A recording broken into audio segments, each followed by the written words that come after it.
Esengo lisusu kozala liboso ya betando ike na bino mpona kosolola maimatali politique ya République démocratique du Congo. Bandeko na nga ba Congolais de père et de mère, bienvenue sur votre émission Grande Révélation. Et puis na chaîne na bino bolingaka mingi Actualité 26 TV, place où tu as kobeta masolo ya mboka, place où tu as kolobela ce qui se passe en République démocratique du Congo. Très chers abonnés, bonne nouvelle. Bonne nouvelle. Les FARDC à quelques kilomètres de Bunagana. Tu as mis ça qui que donc plusieurs localités ont été occupées par M23 et qu'on vanda Kalibela et pas la baroté parce qu'ils ont territoire en Abisso. Tout pour récupérer à vous. On a pu récupérer 3 territoires viennent d'être récupérés. Bravo FARDC parce que Basali Moussalama Kassi Basali vraiment Moussala Oyo et Pessimiso et Sengo. Ngana kanisa ki lokola Corneille nanga koyi koleka pe alobake non to perdre localité qui gagne. Mais Andimi défaite. Et puis je vous informe que non d'ici là Bunagana Mobimba sera récupéré. Nandimi yango Bunagana Mobimba sera récupéré. Nazui ba remarque et puis Nazui lisusu ma question n'a bien posé. La première question de Gomora Tuninga, est-ce que vous allez technicien de guerre pour le Basalim, mais 30 Congolais n'a répondu pour notre actualité. Ndekonangai Congolais aux Olandanga. Quand je vous dis que non, il y a des systèmes anti-aériens placés en République démocratique du Congo, au Wapi, Punako, Bébissa, avion la bus matate, drone matate, tu ne me crois pas. Tu me crois. Parce que le problème, c'est quoi? Vous savez, quand vous ne croyez pas dans Obaïb Sakabino, tant qu'il y a comment, de se par la solution est bonne en arrêté. Une sorte de solution est comment pas ce qu'on peut trouver. La plus importante est à gagner. Et ça le rôle à yondongo zabongo ba yebiso ke mwasi na yo ba kangi na mobali. Au monité. La première chose où il y a tout bani ko gangi la mwasi tala non, il faut osana ba preuve tangible. Première chose, il faut banola ko landela mwasi wana ou bana ko tuna. Soki ko tuna c'est trop dit ou bana ko se renseigner. Ce que moni ba soupçonner bien pas 5 10 personnes, ça veut dire que c'est vrai. Donc ce qu'on kanga un flagrant délit. Makambo na yebisu ya système anti-aérien au Rwanda contre l'avion la biso. Ce qui n'a pas kosa, prouvez le contraire. Pourquoi l'avion zo matati? Ce qui n'a pas kosa, prouvez que le contraire. Que ne kono yo le bibo e okosi na yo pena e okosa, l'avion zo matati pour ne loko pour ne loko boy. Prouvez le contraire. Parce que dans le comment poser qui question lobby, batumso ba lobby que non, ils ont département américain. Non, ils ont département américain. Dès que musu sur lobby, to qui ba dès que musu ba lobby que non, ils ont département américain, ba boy ba avion et mata. Non. Ce n'est pas le département américain. Parce que déjà le président de la République, il avait dit non à Boyaki déjà opération de sous et à la société avec la communauté internationale. Alors, ce que vous devez comprendre, c'est quoi? C'est que tu sais qui dit il ne veut pas, soit tu sais qui dit azoyo la communauté internationale. Le coup azoyo la communauté internationale, alors il est impossible que les départements américains avaient refusé. Parce que tu sais que les départements américains sont au Canada. Donc, qu'est-ce qui se passe? Le Rwanda avait mis en place des systèmes anti-aériens. Nazo s'il sera à point où na répondre de quoi et puis na kota tout kota na sujet na bus autoyé. Alors, pourquoi a installé ce système là? C'était parce qu'il a compris que non, Le M23 bazoza l'a battu à Kasmingi par les drones, par les avions de chasse. Alors, il faut trouver des stratégies visant à ce que Yako les fragiliser espace aérien pour que la RDC a la ressource na makasité ya koyeba na kolonga ba FARDC ya kolonga ba M23. C'est pour cela les Américains de bazwaki ba système anti-aérien wana ba pesaki yango Rwanda. Est-ce que je me fais comprendre? Yo mtotunaki nga question. Malgré tout otunaki question te omekaki moi un peu contredire nga. Mais nga il fait na poïté, on dit contradiction donc nga peut nous répondre. Vous comprenez? Les Américains ont donné à Paul Kagame des systèmes anti-aériens pour fragiliser l'espace aérien de la République démocratique du Congo, avions de chasse Mataté, drone Marambutu. Parce que le M23 était fragilisé, était pilonné, était chassé par nos avions de chasse, nos drones. Nde yango monaki ba installaki yango pour que ba nako fragiliser biso. Yango moni ba avion na biso ezo Mataté. Soki oza na le contraire ya ona zoloba ke ba avion na biso ezo Mataté pour na eloko bo bimisela ngai. Na boso ni ko kombo na so na yeba kombo na mena tangi kombo na o bimisela ngai yango. Quand on vous dit une chose, il ne faut pas bozo kayengo à la légère. Bino nyonso tu bobo ya kaka. Mabe na biso ba Congolais on nyonso eza la vérité. Tobo ya kaka. Mais tant on likambo ya kande to ko pesa mutu raison. C'est compliqué. Alors, Bandekurangaï, Mounagana vers la reconquête, récupération totale. Le FARDC en route. Le FARDC en route. Presse-Peng délogé à Koyeba.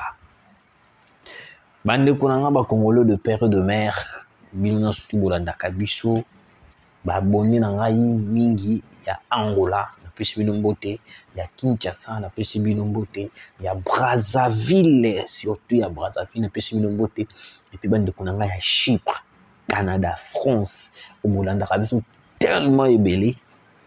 Il y a place aux émissions. Alors, très chers abonnés, Boyoka révélation. Bonne nouvelle, les FARDC viennent de récupérer plus de 2 à 3 territoires, 3 territoires plutôt. Wapi, ils allaient qui prise par les M23. Tout le monde a vidéo, ba Corneille Nanga, Bazokota.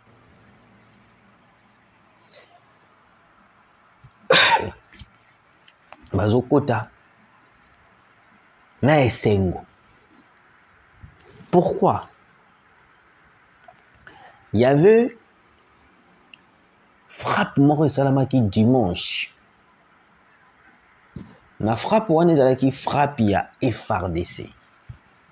Le FARDC avait frappé fort le M23 dans l'espace aérien. Niango batali balobi non awa ndenge ya boye tokoki kotikaka boye te. Excusez.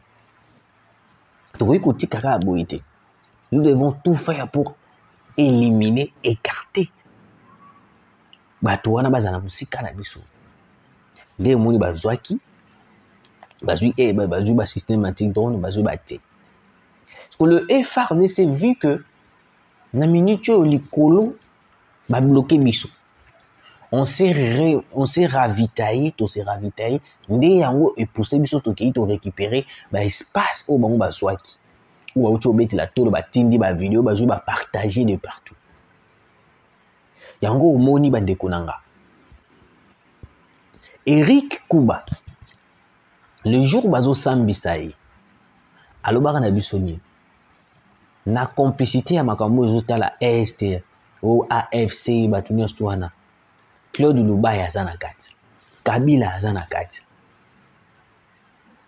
Eric Kuba aloba yango pendant audience atanga Kabila atanga Claude Lubaya et puis lelo tokei tomoni rencontre ya Claudel si c'est Claude, si c'est Claudel Lubaya, na Kabila na Éthiopie.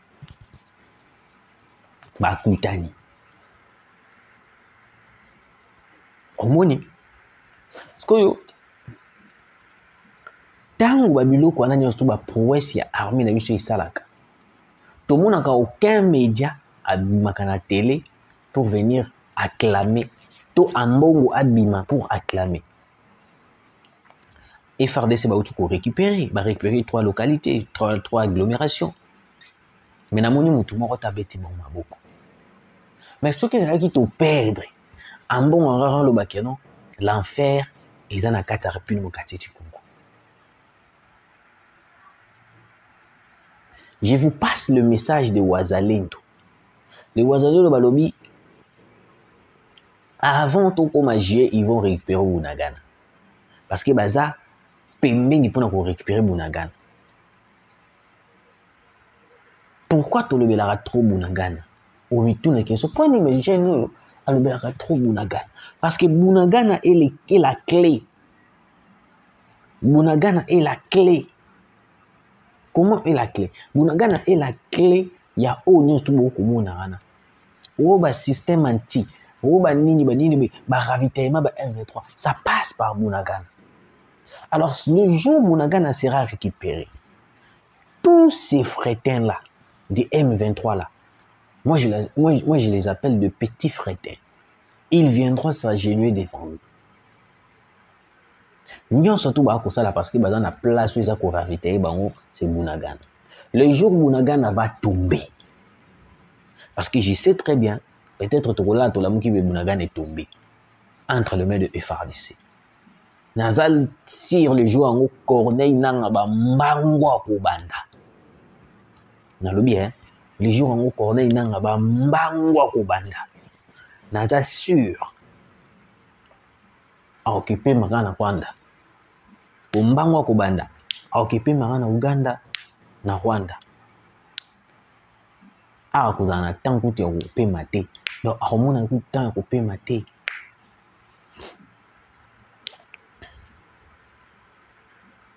Les prouesses de FRDC, on devait voir des gens acclamer, comprendre. Mais quand les gens n'acclament pas, les gens ne soutiennent pas le FRDC, surtout les opposants. Surtout les opposants.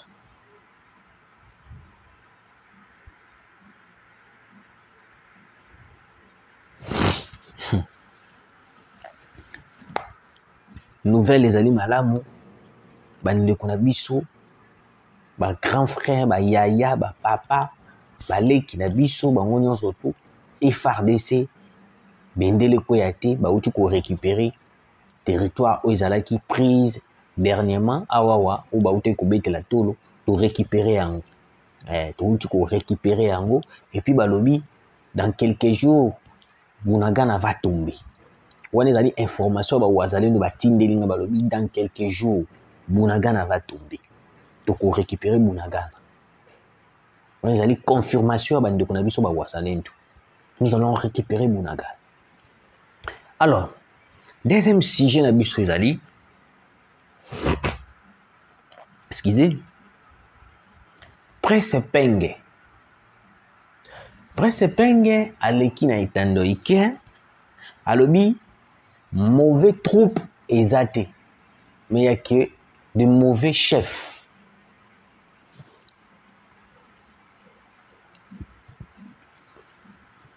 Il y a un président, il a vu Massissi tomber, mais il est allé regarder le match de Paris Saint-Germain au Qatar. À Qatar plutôt, à Kéine Sepelame. Massissi vient de tomber. Presse Penge, oh boye, bibi no stu boye Presse Penge. Presse Penge mutu ya Martin Fayulu. Presse Penge alobi troupe ya mabe ezate. Donc pour la Presse Penge, tous ces rebelles là où ba ça la désordre. Baza mabete. Mais mutu ako diriger bango ndaza mabe. D'après ce que j'ai compris. Là, c'est Presse Peng. Donc, même Presse Peng, il est convaincu que non, bah rebelle wana baza ba Congolais. Même Presse Peng. Oui, puis ils ont ça, ils sont pas si pour moi bateau bozo mona le roi baza ba Congolais. Mais nzoka bana bango ba Congolais ti ba osana bango service à Rwanda. Bazo ba mbongo batia na poche. Mais écoutez, comment est-ce que vous dites que non, Batouana baza ba Congolais, baza mabete, ba diriger ba onde ba mabe, tout soit les Congo, ils ont mabete, mais tu sais que les dans mabe. Na qui on a décence. Na qui on a décence pour tout se comprendre. Pour les arrêter que non, ok, il a sens ok, nango, ils ont sens où il y a le bagité. Na qui a décence. Premier sens, ba troupe rebelle ba ko menacer biso, baza mabete. Juste, nous avons dirigé ba onde za mabe. Toti ba corona inanga ba Bertrand Bisimwa. Deuxième sens, ba Congolais ba mabete, mais tu sais que l'inda mabe. Il faut qu'on change juste ba dirigeant. Ok? Na premier sens, tous ces gens-là qui tu dis que non, ba chef na ba onde mutu baza mabe. Mais ce sont des Rwandais. Même si on changeait aujourd'hui, toujours tout les Congolais à diriger Bango, ils vont tout faire pour assassiner ces Congolais. Parce que ce ne sont pas des Congolais. Et penge, batouana baza ba Congolais te, bakoboma biso, baza bato à poison, baza bato à machette. Comment est-ce que tu peux confirmer que non batouana baza bien, ba Congolais nangande bato baza ni baza mabe? Hein, et penge? Je croyais que tu étais Congolais, tu défendais la nation. Je croyais que tu défendais la nation. C'est aujourd'hui que je peux comprendre que non, tu es au service du Rwanda. Oui, tu es au service du Rwanda. Ça m'étonne, ça me fait mal. Je n'arrive pas à comprendre pourquoi ces gens ici sont malmenés d'une manière impossible. Et on va lier si binonini, ba Presse Peng, ba Fayulu, ba Katumbi, ono, ba lier si binonini. Mbongo kaka ou na ko comprendre. Bolie nini kindoki? Bolie nini kindoki? Ah. Bandi ko nga ba Congolais na kena deuxième sens. Ba Congolais baza bien, mais tu sais que daza mabe. Okoyi ko tangela biso to koyi confirmer biso que Kabila azaki malamu.